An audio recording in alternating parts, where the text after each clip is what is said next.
দেখো দুপুরবেলা কাঠে রান্না করছি মাছের ঝোল। তো মাছটাকে ভালো করে ভেজে নিচ্ছি। সব পারি রান্না করতে, বুঝলে বন্ধুরা। গ্যাসেও রান্না করতে পারি, কাঠেও রান্না করতে পারি। আর এই কড়াইটা দেখে কিন্তু তোমরা বলো না যে এই কড়াইটা কাঠের জন্যই করা হয়েছে। আমার খুব শখ কাঠে রান্না করা। তো বন্ধুরা দেখো, কাঠের জালে মাছ রান্না করছি। তো মাছটাকে ভেজে নামিয়ে নিচ্ছি। আর সাথে আছে ছাতা হাতে।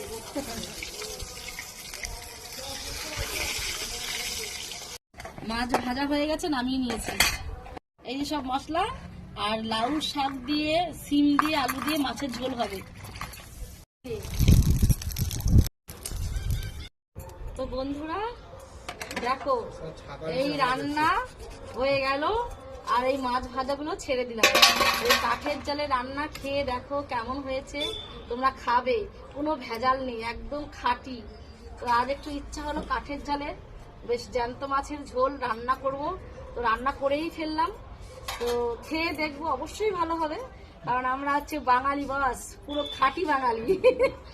বুঝলে বন্ধুরা, ভালো লাগলে একবার লাইক দিয়ে হবে, একটা লাইক।